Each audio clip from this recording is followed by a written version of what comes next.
it to another week again. I don't remember what week of the vlog this is, but I'm another year older since the last video I put out. No, it hasn't been an entire year since I've recorded a video. I know you're curious. No, and I had a birthday just last week, as most of you know, but I'm 28 now most of the time, I think. And with that comes the realization, as it's something that has stressed me out for the past couple of weeks, or months probably, honestly, or even longer, is the fact that I'm getting closer and closer to 30, and I really don't feel like I've accomplished much. And I often grapple with the fear that I may have hit like a glass ceiling that I've kind of created on my own, I guess. But I often worry that I won't accomplish the things that I want to, that I'm getting a little too old, and I know that's complete BS. It's a completely irrational fear, I'm very much aware, but a person I admire very, very much had a similar fear. It's a person I've discussed, I think, a few times, including just last week when I talked about Theodore Roosevelt, one of my idols.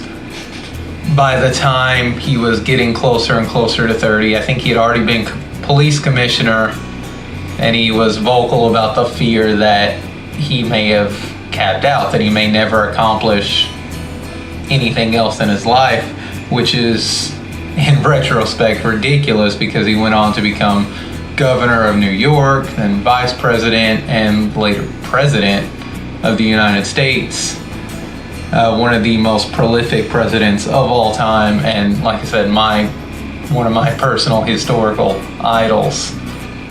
But that was a very real fear he had, and he's achieved so much more by the age of 30 than I ever possibly could. But it is kind of a grounding realization that even someone as accomplished as Theodore Roosevelt struggled with the same fear that I have now, and then later went on to achieve everything that he ever wanted, for the most part. I'm sure there were a few things, but it is very grounding to me, because like I have dreams kind of connected to this fear, like borderline nightmares. I've talked about my dreams before. I'm not going to get into it this week, but like I said, it's a stress that I feel like we all have, just like that meme shows us. But yeah, it's something I've been trying to find ways to kind of subdue. It's one of the reasons I go out as much, because when I'm out on a trail or on the river, which I do as often as I can lately, that's the only place that I feel like my mind's really clear. I don't stress about Starless Co. not hitting my expectations. I don't stress about bills or work or anything. It's one of the few places I can just clear my mind and breathe. And I think what I want to talk about this week is, a lot of people notice that I've been a lot quieter lately. I haven't been as engaging in conversation, especially when I'm like out on the river with a big group. I'm very reserved and kind of, it seems like I'm withdrawn, but the reason for that isn't what some people assume. They assume I've kind of fallen back into one of my depressive moods, which is, I promise you, definitely not true. It's because I'm really just listening to everyone and everything, and I'm taking in things more than I ever have.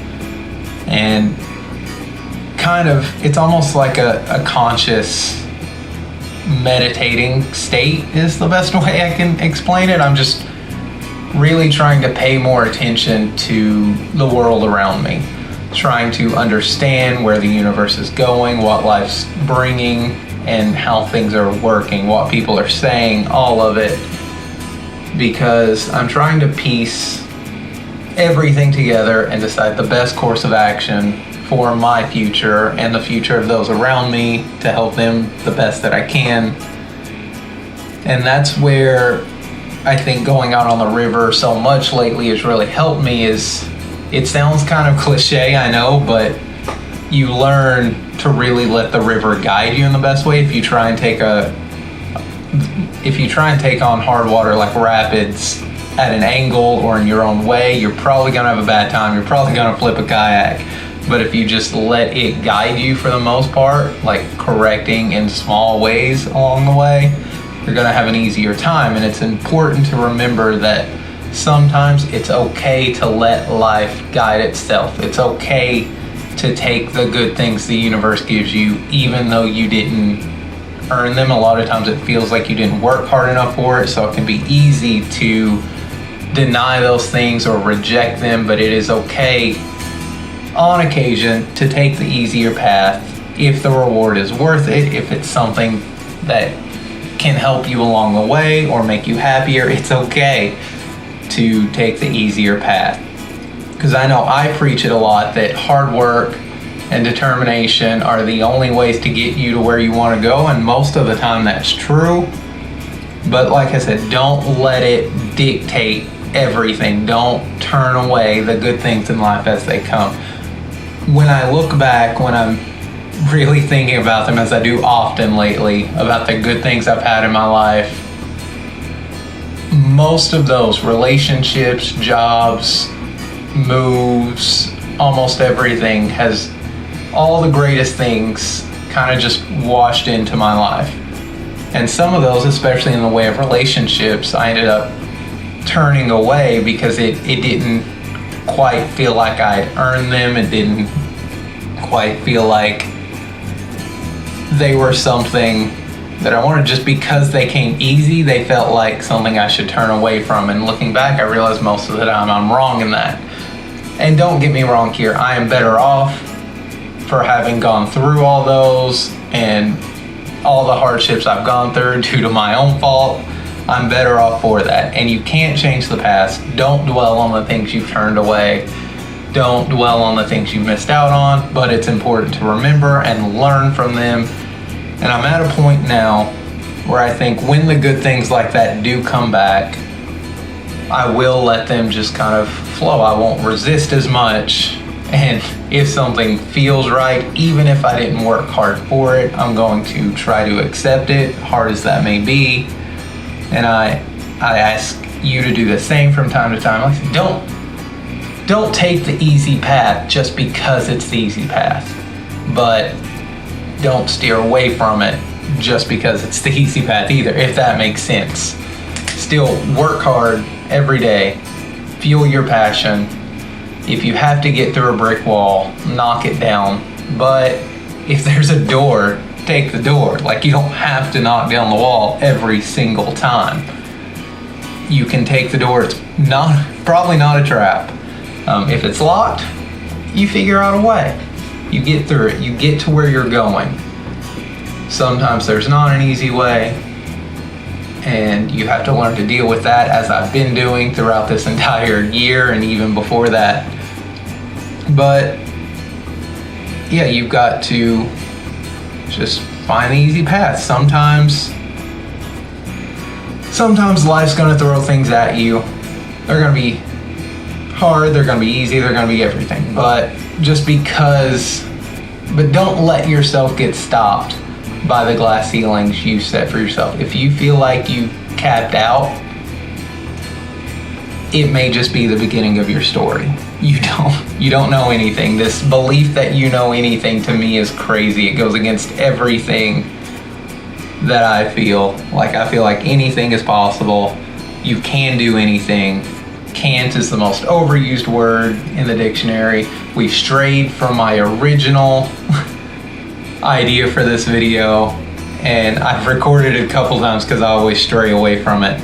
But I think I do that every video. I've been told I never actually talk about the thing that I titled the video of, and I feel like that's true a lot of the time, and I apologize.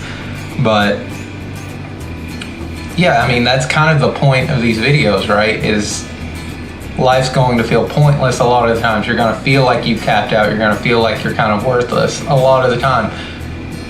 But you can always turn that into an art form. You can always turn a carelessness, a go with the flow mentality into an art form.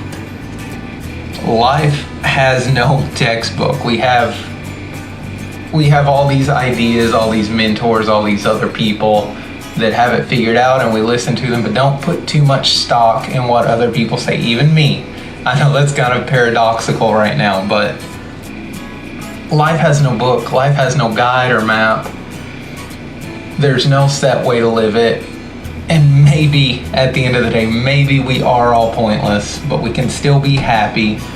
We can still figure out ways to just enjoy the things around us. Yeah, I strayed off pretty hard here, but yeah, my message, let things come to you from time to time. Stop struggling as much. Stop stressing if you can. The world is ridiculous right now. We're in the heat of one of the most nonsensical election periods with a horrible or not horrible virus, depending on who you listen to.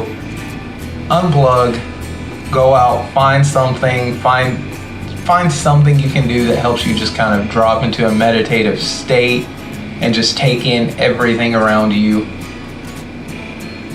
You don't have to become a hippie along the way. That's not something I'm doing, even if it seems that way. You don't have to delve into those spiritual lifestyles. Just stop and listen. Stop yelling at brick walls. Just listen to the things the universe is trying to tell you. And the universe, it doesn't have to be a spiritual thing. By universe, you could take that to mean just life, which is happening all around you no matter what you do. You can take it to mean God if you want. You can take it to mean literally whatever you want. Just listen to it. Flow with the river. Go with the trail. And really just do what you can to live your best life. Happiness will find you happiness will most often find you when you're not looking for it. As I've said, most of the times I was at my happiest, it just kind of happened. And I've spent a large portion of my life trying to figure out how it happened instead of just letting it happen again. So thank you for watching this week's video. I appreciate it. It means a lot that you still check in when you do. And yeah, thanks for watching. That's how we're ending it this week. Sorry guys.